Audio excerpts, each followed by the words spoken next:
کان کا بھی روزہ ہونا چاہیے، لسان کا بھی روزہ ہونا چاہیے، ہاتھوں کا بھی روزہ ہونا چاہیے۔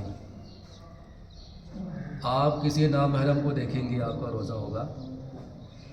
فیس بک کے اوپر پتہ نہیں کیا کچھ ہوتا رہتا ہے، نوجوان صبح سے لے کے شام تک روزے کی حالت میں فیس بک کے اوپر مستورات نامحرمات کی طرف توجہ کرتا ہے، دیکھتا ہے، پھر روزہ اس کا نہیں ہوگا۔ غیبت صبح سے لے کے شام تک انسان غیبت کرتا رہتا ہے، روزہ نہیں ہوگا۔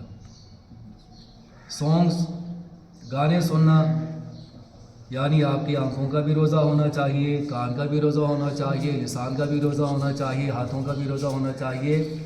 اگر یہ تمام چیزیں 12 مہینے ہوں گے تو لعلکم تفلحون، یہاں بھی اللہ یہ نہیں کہہ رہا کہ تم لازماً حتماً فلاح پاؤ گے، لعلکم امید ہے کہ تم فلاح پاؤ گے، امید ہے آپ کو۔ ہم 1 مہینہ کام کرتے ہیں، 1 مہینہ اچھے کام کرتے ہیں، 1 مہینہ ہم نماز پڑھتے ہیں، 1 مہینہ ہم روزہ رکھنے کی کوشش کرتے ہیں، اور 11 مہینے ہماری چھٹی ہو جاتی ہے۔ اللہ رب العزت نے یہ پریکٹس کروائی ہے 1 مہینہ پورا، تاکہ اس 1 مہینے کو مد نظر رکھے 12 مہینوں میں باقی 11 مہینوں میں اپلائی کرے۔ انسان اپلائی کرتا نہیں ہے، تو اس سے روزے کا کیا فائدہ؟ یعنی رمضان کے فوراً بعد ہم مسجد آنا ترک کرتے ہیں، قرآن کی طرف ہماری توجہ نہیں ہوتی، وہیں غیبت، وہیں حسد، وہیں ریا، وہیں جھوٹ، وہیں تمام چیزیں، تو میرے خیال میں کوئی فائدہ نہیں ہے۔ اگر اس وقت کوئی جوان ابھی سے عہد کرے، ابھی سے امام زمانہ سے عہد کرے کہ سرکار 40 دن میں آپ کی خاطر روزہ رکھوں گا، میں آپ کی خاطر کسی نامحرم کو نہیں دیکھوں گا، میں آپ کی خاطر غیبت نہیں کروں گا، میں آپ کی خاطر ریا نہیں کروں گا، تو مجھے امید ہے انشاءاللہ 40 دنوں کے بعد جب انسان اس کنڈیشن تک پہنچ جاتا ہے تو امام کا ظہور ہو جائے گا۔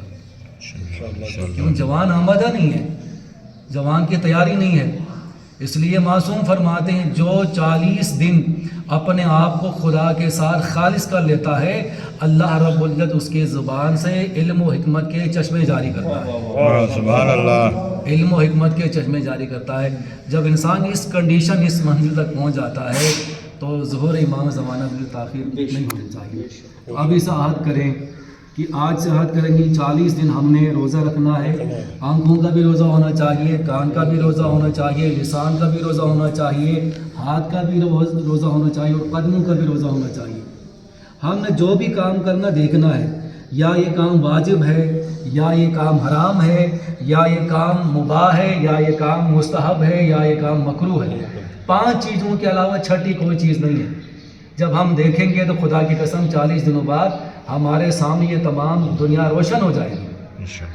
واجب ہے تو واجب کرنا ہے، حرام ہے تو نہیں کرنا ہے، مستحب ہے تو کرنا ہے، مکروہ ہے تو نہیں کرنا ہے، مباح ہے کرے نہ کرے برابر ہے۔ یہ 5 چیزوں کو مد نظر رکھیں انشاءاللہ، اور 40 دن ابھی سے لے کے شوال کے 10 دنوں تک اپنے آپ کو اللہ رسول کے ساتھ خالص کریں گے تو انشاءاللہ امام کا ظہور ہوگا۔ ماشاءاللہ۔